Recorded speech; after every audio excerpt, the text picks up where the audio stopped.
आप सभी का सेवा कंपटीशन हब में स्वागत है। आज जिस बिंदु को लेके हम लोग बात करेंगे वो समाज में एक बहुत बड़ा बिंदु है। जैसा कि आप बोर्ड पे देख रहे हैं, हमारे भारत के एक पावन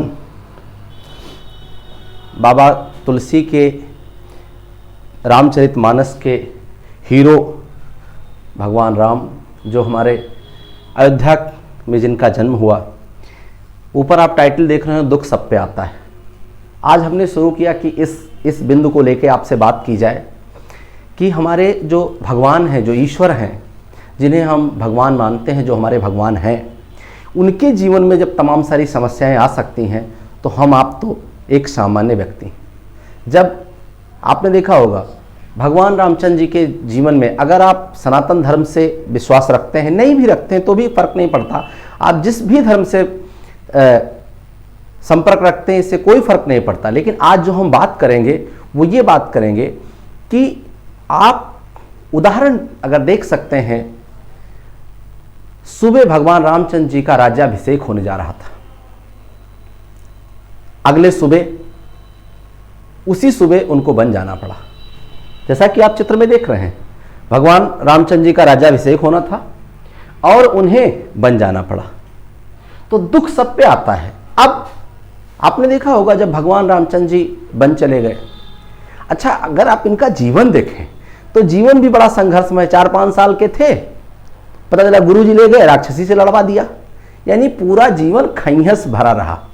लेकिन सारे मर्यादाओं को पार करते हुए, सारे मर्यादाओं को रखते हुए ये जीवन जीते रहे, इसीलिए इनका नाम मर्यादा पुरुषोत्तम। बड़े मुश्किल से तो दशरथ जी के चौथेपन में पैदा हुए, फिर अभी हमने बताया 4-5 साल के हुए, गुरु जी ले गए और राक्षसी से लड़वा दिए। अब ये जो इनके जीवन में जितने भी संघर्ष आए, जैसे मैं कई बार कहता हूं, जीवन में हमारे जब संघर्ष आता है तो हमें मजबूत बनाता है। इसलिए कई बार जब संघर्ष आता है तो हमें संघर्ष से डरना नहीं चाहिए, उस संघर्ष को हमें पार करना चाहिए। जब भगवान ईश्वर के जो पुरुष वर्ग हमारे यहाँ भारत में या पूरे विश्व में जो पुरुष वर्ग है वो भगवान राम से प्रेरणा ले सकता है। जब भगवान के ऊपर इतने असह्य दुख आ सकते हैं तो हमारे आपके जीवन का तो एक पार्ट है दुख। कभी दुख आ गया कोई बात नहीं, कई बार दुख आता है तो हम परेशान हो जाते हैं। इसीलिए आपने देखा होगा कि हमने टाइटल ही डाला कि दुख सब पे आता है।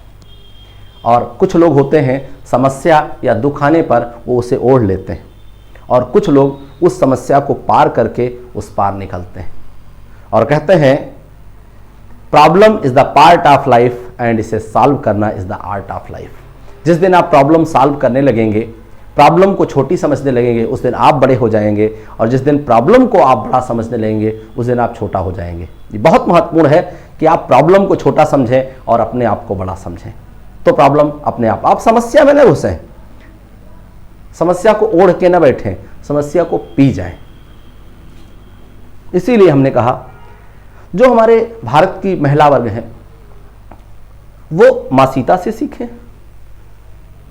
आपने देखा होगा मां सीता एक वैभव संपन्न राजा की पुत्री, वैभव संपन्न राजा की बहू, यानी राजा जनक की पुत्री और दशरथ की बहू, राजा दशरथ की बहू। उसके बाद उन्हें शादी होकर के आई, जीवन के सुख व्यतीत करना चाहिए जीवन में, और पता चला उन्हें बन जाना है। इतने में ही नहीं उन्हें झेलना पड़ा, पता चला वन में गई तो चोरी हो गई, वहां भी सुकून नहीं, एक लंबे अवधि तक रावण के पास थी। तो जब हम बताना क्या चाहते हैं, हम आपको यह बताना चाहते हैं कि हमारे जो धर्म ग्रंथ हैं, जब हम उनका अध्ययन करते हैं तो हमें जीवन में समस्याओं को सहने का, समस्याओं को बियर करने का, समस्याओं से उलझ करके बाहर निकलने की क्षमता मिलती है। इसीलिए मैं सभी को इंसिस्ट करता हूं कि आप सभी लोग रामचरितमानस जरूर पढ़ें। और जब आप रामचरितमानस का अध्ययन करते हैं तो उसमें अनेक पात्र आपको ऐसे मिलते हैं जिससे आप अपने जीवन को बहुत बेहतर बना सकते हैं। बाबा तुलसी ने अपना पूरा जीवन लगा दिया और एक ऐसे ग्रंथ की रचना की जिसकी तुलना शायद विश्व में किसी ग्रंथ से नहीं की जा सकती। सबसे परम महाग्रंथ, महाकाव्य के रूप में आप उसे मान सकते हो। हर पात्र का जो चुनाव किया उसको आप किसी भी दृष्टिकोण से देखें, सामाजिक दृष्टिकोण से देखें, आर्थिक दृष्टिकोण से देखें, राजनीतिक दृष्टिकोण से देखें, जिस भी दृष्टिकोण से आप देखना चाहें उस दृष्टिकोण से वो आपको बेहतर लगेगा।